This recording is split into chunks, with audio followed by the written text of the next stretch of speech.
Hello, my name is Craig Allingham and I'm the author of Prostate Recovery Map, Men's Action Plan for guys who have undergone or are about to undergo prostate surgery.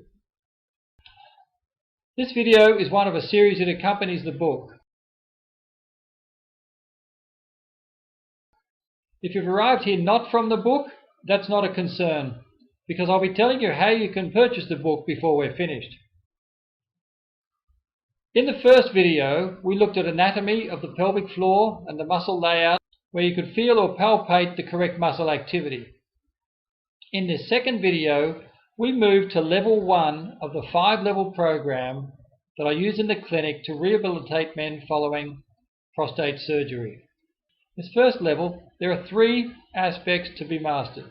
The first is making sure you're using the correct muscles. The second, using the correct technique, and the third, applying the correct dose or prescription of exercise to get the result we want.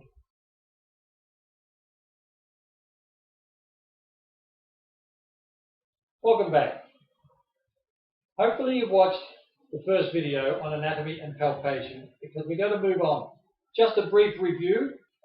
Anatomy. Sacrum, base of the spine at the back, rectum, back passage, bladder, collecting urine from the kidneys, pubic bone in front, red, the prostate gland beneath the bladder, through which goes the urethra running out through the penis to evacuate urine from the bladder, scrotum, testicles, and the green band here is the basin of pelvic floor muscle that supports and can control these organs in terms of movement of fluid or not movement of fluid. The position where we palpate or feel for the muscle activity is here in the perineum, finger pressure up from underneath behind the scrotum in front of the back passage, looking to feel affirming. If you need to review video 1, by all means go back and do so, because this session we're looking at level 1 of our program. The first level of 5. And the 3 key elements of this program are correct muscles, correct technique, and correct prescription or correct dose of the exercises. Now that you're confident you can turn on the muscle, we'll look at which area we want to activate. Just for a moment, imagine you're trying to prevent wind escaping from your back passage. Tighten the muscles, stand up if you need to, tighten the muscles of your back passage to prevent wind escaping. And you will feel more tension happening here at this rearmost aspect of your pelvic floor. The pelvic floor is made up of several muscles. Some have a rear bias. Others have a front bias and more to do with control of bladder leakage and compressing the urethra. So there you've just done the rear bias muscle. Now I want you to activate, as you've been practicing, and this time focus on the front triggers that we talked about. Lifting the scrotum, shortening the penis, or reducing the flow during midstream of emptying your bladder. When you activate with those triggers, you should get more of a front bias muscle, and that's really what we're aiming for bladder control. If you've got issues with bowel control, working the back passage, the rear bias is perfectly useful, perfectly valid for you. Go right ahead. But spend some time working on the front bias if you've got bladder control issues. And if you only have bladder issues, that's where you can focus. The next is the correct technique. And the correct technique relates to how you turn on the muscle. In terms of the speed at which you activate.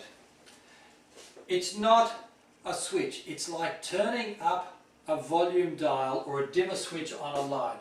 What we're looking for is a gradual turning on of the muscle tension and then a hold.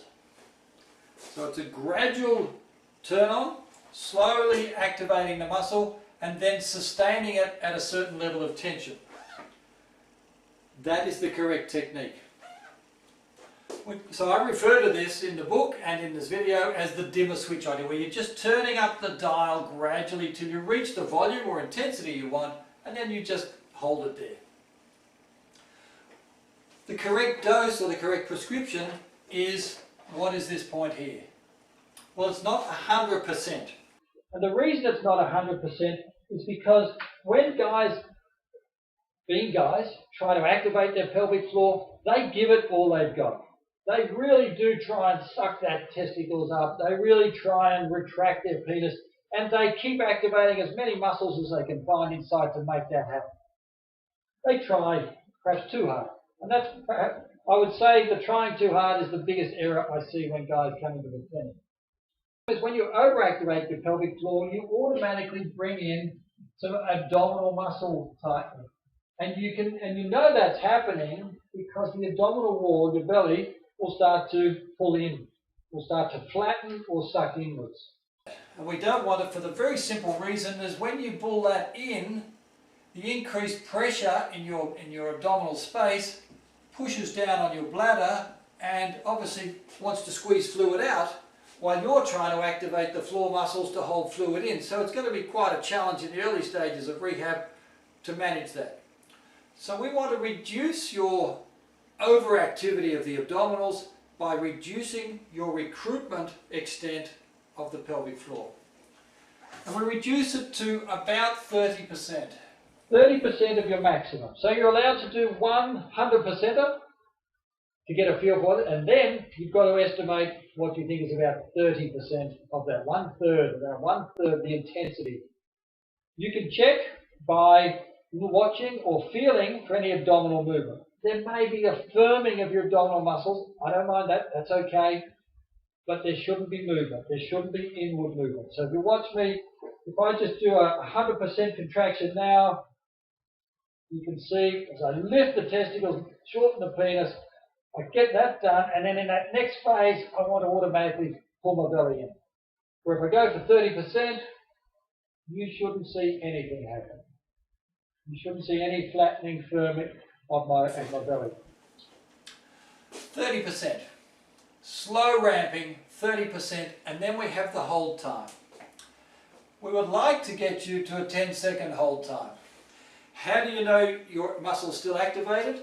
Because you've got your finger up here behind your scrotum, feeling in the perineum area to feel that tension.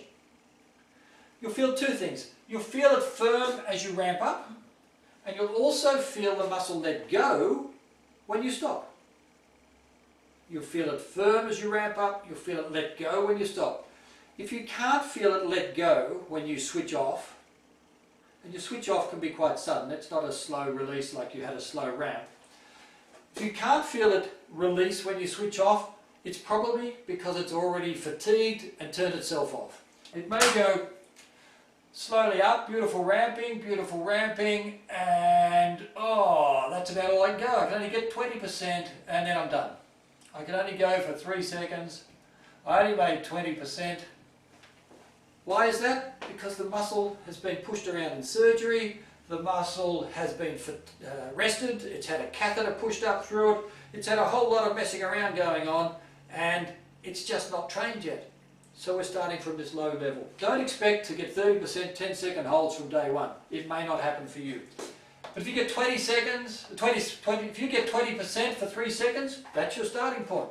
And you'll build up to 25%, and then you might hold for 5 seconds. Then you'll get up to 30% and hold for 5 seconds. Then you get to 30% and hold for 7 seconds. And eventually you'll push that curve further and further along until you meet the 10-second hold time at 30%.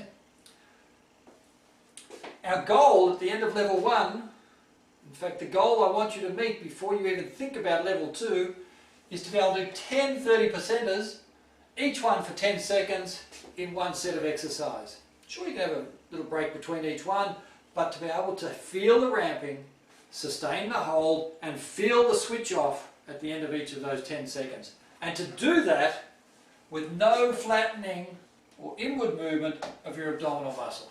When you can do that, you're ready to meet me for level 2.